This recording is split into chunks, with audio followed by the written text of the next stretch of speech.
Bonjour à toutes et à tous, bon matin, bon café. J'espère que vous allez bien. Bonne nouvelle, il pleut plus. Alors si vous regardez cette vidéo à hiver dans les bains, c'est vrai que cette semaine c'était hiver dans les bains. Hein. C'était mouillé en tout cas. Mais c'est bien aujourd'hui, ça semble aller un peu mieux. J'espère que vous allez bien, que votre semaine se déroule bien. En tout cas, je pense bien à vous. Et puis, quand je dis je pense bien à vous, ça veut dire que je prie pour vous. Puis je suis content de vous voir encore ce matin pour ce petit moment. Ce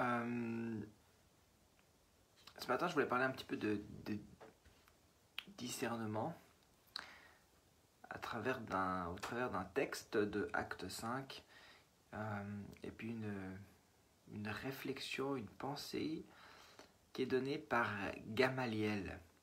Je ne sais pas si Gamaliel vous dit quelque chose, si c'est un nom que vous n'avez jamais entendu ou si vous avez lu ce texte, vous connaissez ce nom. Gamaliel, c'était un rabbin, donc un pharisien très reconnu. Il était en plus d'une lignée familiale très connue, dont son grand-père était aussi un grand rabbin, Hillel. Et puis, voilà qu'il va faire une réflexion alors que Pierre et Jean ont de nouveau fait enfin, ils ont de nouveau suscité la colère des pharisiens, des hautes sphères des religieux juifs, parce qu'ils ont fait plein de miracles, parce que c'est vraiment, on reconnaît là dans ce ministère des apôtres, c'est comme au temps de Jésus, quoi. Les gens ils arrivent, ils veulent être guéris, hein.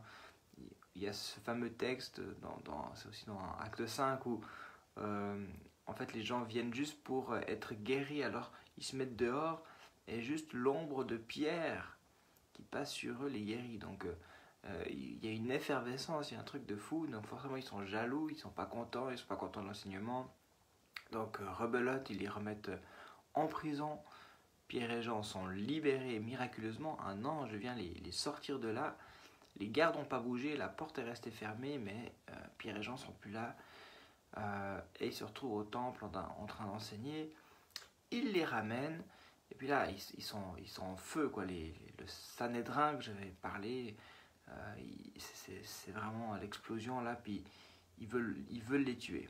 Donc le texte dit clairement, ils cherchent comment les tuer, ils veulent les tuer, c'est comme si là, ils n'en peuvent plus de ce qu'ils entendent, c'est tellement trop pour eux. Et puis Gamaliel, d'un coup, là, qui est pourtant de leur camp, va prendre leur défense en donnant une parole de sagesse qui, je trouve, est pertinente aussi dans les temps qu'on vit. Je vais juste lire avec vous, donc Acte 5, depuis le verset 33, je vais lire 33-34, après je vais juste sauter à 38.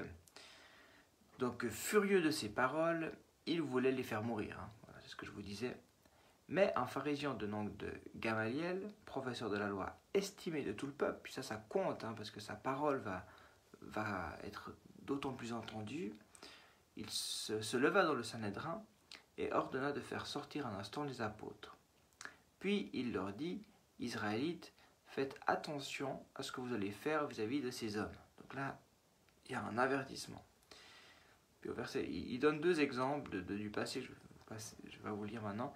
Mais au verset 38, il dit, maintenant je vous le dis, ne vous occupez plus de ces hommes et laissez-les faire. Si cette entreprise ou cette activité vient des êtres humains, elle se détruira. En revanche, si elle vient de Dieu, vous ne pourrez pas la détruire. Ne courez pas le risque de combattre contre Dieu. Ils se rangèrent de son avis, ils appelèrent les apôtres, ils les firent fouetter quand même, hein, et leur interdirent de parler au nom de Jésus, et ils les relâchèrent. Bon. Mais voilà, je trouvais super intéressant en fait cette parole de dire, qui était à ce moment-là une parole de sagesse. Je pense vraiment que le Saint-Esprit a utilisé cet homme du camp adverse pour pour défendre les apôtres. Et puis une parole qui a plu quand même, parce que il s'est pas opposé, il a dit, bon, ben, si c'est des hommes, ça va s'arrêter, si c'est de Dieu, ça va continuer. Et puis vu que eux, ils sont sûrs que c'est eux qui ont raison, c'est eux qui font ce qui est juste, que c'est de Dieu, ben, ils disent, bon, ben, de toute façon, ça va s'arrêter, donc ça va aller, voilà, ça va très bien. Et puis bah non, la preuve aujourd'hui, la preuve en est que c'était une œuvre de Dieu, parce qu'elle continue à se répandre partout sur la terre. Donc ça, c'est une excellente nouvelle. Mais voilà, moi, ça m'a interpellé, cette manière aussi de discerner les choses. Et puis aujourd'hui, on voit dans ce temps de confinement, il y a plein de théories, on entend plein d'enseignements. Et puis, ben, de nouveau, il faut trier. Il y a des choses bonnes, et puis il y a des choses qui sont pas bonnes, ou qui sont juste pas bibliques. Donc, et c'est pas toujours facile de faire la différence. Enfin voilà, sur le net, il y a tellement de choses à boire et à manger. Et puis des fois, on voit des œuvres qui émergent, ou des choses, des gens commencent à suivre des enseignements. Puis en tout cas, pour moi aussi, en tant que berger, que pasteur, bah, parfois je me dis, purée, mince, je voudrais pas que les gens commencent à écouter n'importe quoi.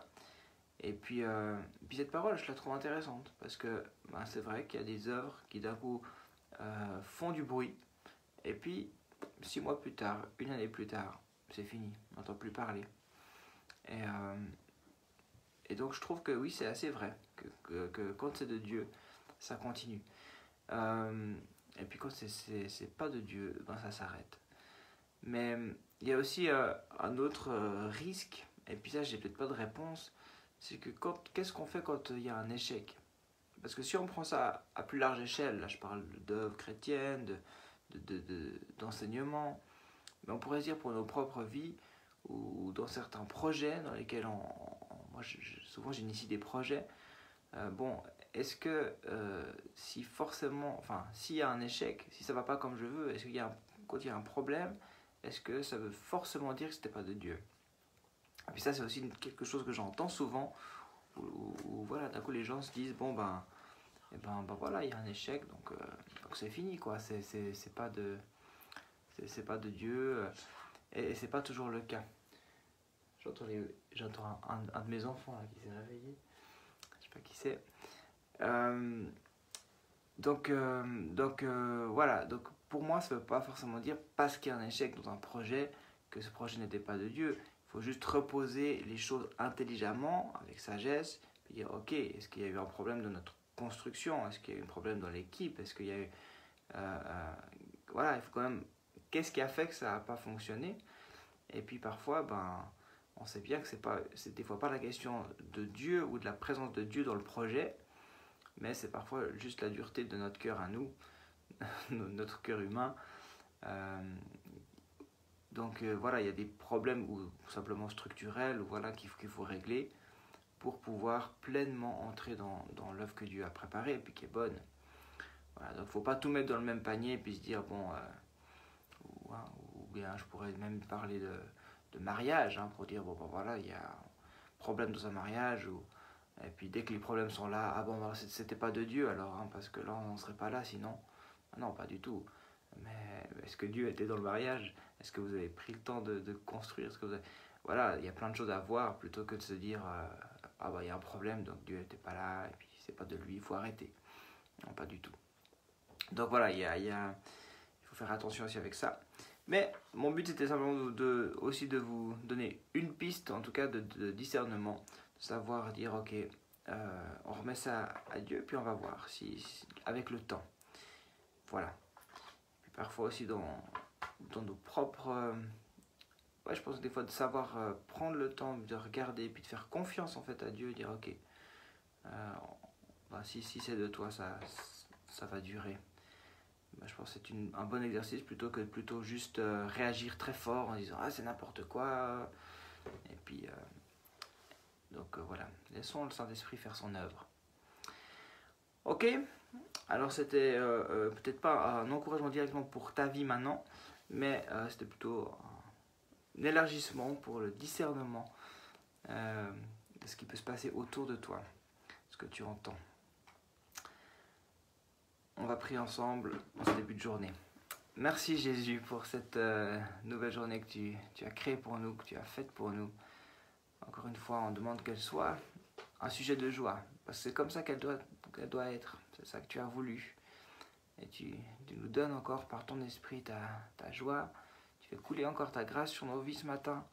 Tu renouvelles nos forces comme on l'a vu dans cette semaine. Tes bontés aussi ne sont pas à leur terme. Alors on le proclame sur nos vies. Et puis merci de nous donner aussi ton discernement, ta sagesse, dans ces temps un peu perturbés où on peut entendre et voir des messages de toutes sortes.